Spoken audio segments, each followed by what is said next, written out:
ایک صاحب تھے, کافی امیر تھے, اپنا بنگلہ بھی تھا, اپنی گاڑی بھی تھی, اللہ پاک نے بہت دیا تھا. شام کو گھر آئے, بچوں کے ساتھ وقت گزارا, کھانا کھایا اور اس کے بعد اپنے بستر پر لیٹ گئے. رات ہو گئی تھی, بڑا نرم بستر تھا, ٹھنڈا کمرہ تھا, مگر کروٹ بدلتے جا رہے تھے, نیند نہیں آ رہی تھی. اب نیند بھی اللہ پاک کی نعمت ہے, جس کو آ جائے, لوگ اس کی بھی قدر نہیں کرتے. پوچھو اس سے جس کو نیند نہیں آتی. اب کافی دیر تک کروٹ بدلنے لگا کہ پتہ نہیں کیوں نیند نہیں آ رہی, چلو آج تھوڑی سی فریش ایئر لیتا ہوں, شاید نیند آ جائے. گھر سے باہر نکلے, گاڑی سٹارٹ کی اور آگے چلتے رہے اور گھومنے لگے گلیوں میں. اچانک ایک مسجد نظر آئی اور مسجد کا دروازہ کھلا نظر آیا. کہ چلو یار ایسے ہی گھوم رہا ہوں, ذرا مسجد کے اندر چلا جاتا ہوں, وضو کر کے کچھ 2 رکعت نفل پڑھ لیتا ہوں. مسجد کے باہر گاڑی پارک کی, وضو کیا, مسجد کے اندر داخل ہوئے تو جیسے ہی مسجد کے اندر گئے تو پوری مسجد خالی, مگر ہلکی ہلکی کہیں سے رونے کی آواز آ رہی. رات کو اس وقت کون ہے مسجد میں اور کیوں رو رہا ہے؟ تو دیکھا کہ ایک کونے میں ایک غریب آدمی اللہ کی بارگاہ میں ہاتھ اٹھائے رو رہا ہے اور روتے روتے اللہ کی بارگاہ میں عرض کر رہا ہے کہ اے اللہ, میری بیٹی بیمار ہے, ڈاکٹر نے آپریشن کا کہا ہے, مجھ غریب کے پاس پیسے نہیں ہیں, کہاں سے لاؤں؟ اے رب کریم, تو ہی اسباب بنانے والا ہے, مجھ غریب کی حالت زار پر رحم فرما. اس امیر شخص کو سمجھ آ گیا مجھے نیند کیوں نہیں آ رہی تھی, مجھے کہیں بھیجا گیا ہے, میں ڈھونڈتے ڈھونڈتے اسی کے لیے آیا ہوں. اللہ اکبر. وہ غریب کے پاس گیا, جیب میں جتنی رقم تھی نکال کر اس کو پیش کر دی کہ بھائی یہ لے لو اور میرا یہ کارڈ بھی رکھ لو, کبھی بھی ضرورت پڑے تو مجھ سے بات کر لینا. اس غریب شخص بھی کیسا خوددار تھا, اس نے کارڈ واپس دیا کہ مجھے ایڈریس کی ضرورت نہیں ہے, میرے پاس ایک ایڈریس موجود ہے. تو کون سا ایڈریس موجود ہے؟ بولا یہ ایڈریس ہے نا, اللہ کی بارگاہ میں آیا, اس نے تمہیں بھیج دیا, جب دوبارہ ضرورت پڑے گی تو بھی اسی کی بارگاہ میں آ جاؤں گا. سارے دروازے بند ہو جائیں, میرے کریم کا دروازہ کھلا ہوتا ہے. ہمارا پرابلم ہے ہم جاتے ہی نہیں اس کے پاس. اچھا اپنا ایک چھوٹا سا ٹیسٹ لے لو نا, تاکہ اندازہ ہو جائے گا آپ کو.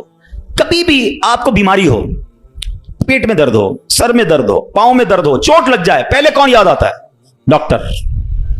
ڈاکٹر کے پاس چلو, یار بڑا درد ہے, کسی کو معلوم کرو کیسے علاج ہوگا, دوائی. میں نہیں کہتا ڈاکٹر کے پاس نہیں جانا چاہیے, لیکن پہلے ہمیں اللہ یاد آنا چاہیے. اے اللہ تو شفا دینے والا ہے, کرم کر دے مالک. کاروبار میں نقصان ہوا, فیملی میں پرابلم ہوا, واٹ ایور پرابلم, سب سے پہلے ہم ایک دنیا والے, سورس, وکیل, پولیس, یہ یاد آتے ہیں. ہونا یہ چاہیے کہ ہمیں خالق کے اسباب کی طرف لو لگانی چاہیے, پہلے اللہ کریم کو پکارنا چاہیے. اسباب اختیار کرنا منع نہیں, مگر اسباب کے چکر میں, اس دنیا کے چکر میں ہم بھول گئے اسے کہ جو حل کرنے والا ہے, جو مشکلیں دور کرنے والا ہے, جو اولاد دینے والا ہے, جو مصیبت ٹالنے والا ہے. ہم اس کی طرف جاتے ہی نہیں ہیں. پورا پورا دن دفتروں کے دھکے کھاتے ہیں, مگر 2 رکعت پڑھ کر اس کی بارگاہ میں سر نہیں جھکاتے. دیکھو اللہ کیسے کام بناتا ہے. ایک اور واقعہ سنو. ایک بہت مشہور ڈاکٹر تھا, میں نے واقعہ کتاب میں پڑھا. مثال کے طور پر اس کا نام ڈاکٹر احمد تھا. ساری زندگی اس نے بڑے آپریشن کیے, اس کا بڑا نام تھا. اب حکومت نے اعلان کیا کہ اس کو گولڈ میڈل دینا ہے, لائف ٹائم اچیومنٹ ایوارڈ. پوری زندگی اتنا کام کیا اس ڈاکٹر کو, ملک کے دارالحکومت میں بلایا جائے گا اور ایک بڑی تقریب ہوگی اور اس کو گولڈ میڈل دیا جائے گا. ڈاکٹر بڑا خوش کہ اتنا بڑا ایوارڈ ملنے والا ہے. ڈاکٹر صاحب نے فلائٹ بک کی, جہاز میں بیٹھے. جیسے ہی جہاز اڑا تو کچھ دیر کے بعد جہاز, موسم خراب ہو گیا اور جہاز میں کوئی پرابلم ہو گئی, تو جہاز کو راستے میں کسی چھوٹے سے ایئرپورٹ پر اتار لیا گیا. ڈاکٹر صاحب جہاز سے نکل کر عملے کے پاس جاتے ہیں کہ بھائی کب جہاز اڑے گا, میری تو وہاں بہت اہم تقریب ہے اور سارا پروگرام میرے لیے سجایا گیا ہے, میں چیف گیسٹ ہوں, مجھے گولڈ میڈل ملے گا, بتائیں دوبارہ جہاز کب اڑے گا؟ کہ سر چھوٹا سا ایئرپورٹ ہے, جہاز کا پرابلم بڑا ہے, اتنا جلدی ٹھیک نہیں ہوگا, آپ کو اگر پہنچنا ضروری ہے تو آپ کو ایک گاڑی لیں کرائے پر اور بائی کار چلے جائیں, آپ پہنچ جائیں گے اپنی تقریب سے پہلے. ڈاکٹر نے کہا یہ بھی آئیڈیا ٹھیک ہے, جہاز کے انتظار میں کہیں میرا پروگرام ہی مس نہ ہو جائے. ڈاکٹر صاحب نے گاڑی بک کی, رینٹ کار لی. جیسے ہی راستے میں گئے تو زبردست بارش, آندھی طوفان. اس اندھیرے میں, اس آندھی طوفان میں ڈاکٹر صاحب راستہ بھول گئے اور کسی مین ہائی وے سے نکل کر گاؤں کے روڈ پہ چڑھ گئے. بہت دیر تک راستے میں, اب بھوک بھی لگ رہی, کھانا بھی نہیں کھایا, اندھیرا گپ, بارش ہو رہی ہے. اچانک ایک چھوٹا سا گاؤں میں گھر نظر آیا جس میں ایک بلب جل رہا تھا. ڈاکٹر صاحب نے کہا اب تو حالت ایسی ہو گئی, دروازہ کھٹکھٹایا. ایک بوڑھی عورت نے دروازہ کھولا, کب ماں جی کچھ کھانے پینے کو ملے گا, بہت بارش ہو رہی, کب بیٹا اندر آ جاؤ. وہ اندر چلا گیا. ماں جی نے بڑی محبت سے اسے پانی بھی دیا, کچھ کھانے کو بھی دیا. تھوڑی سانس میں آئی تو ڈاکٹر نے دیکھا کہ برابر میں بستر پر ایک نوجوان لیٹا ہوا تھا. کہا ماں جی یہ کون ہے؟ کہا بیٹا میرا بیٹا ہے. کیا ہو گیا اسے؟ کہا اس کو بہت بڑی بیماری ہے. ماں جی علاج کیوں نہیں کرواتی؟ ماں جی کہتی میں نے گاؤں کے ڈاکٹر کو دکھایا ہے, ڈاکٹر کہتے ہیں ہمارے وطن میں ایک ہی ڈاکٹر ہے جس کا نام ڈاکٹر احمد ہے, وہی اس کا علاج کر سکتا ہے. مگر بیٹا میں غریب ماں ہوں, میں اپنے بیٹے کو کہاں سے ڈاکٹر احمد کے پاس لے جاؤں, نہ پیسے ہیں نہ کرایہ ہے, بس روز اللہ سے دعا کرتی ہوں اے اللہ تو کارساز ہے, میرے بیٹے کو شفا دے دے یا ڈاکٹر احمد کے پاس پہنچا دے. ڈاکٹر احمد رونے لگا,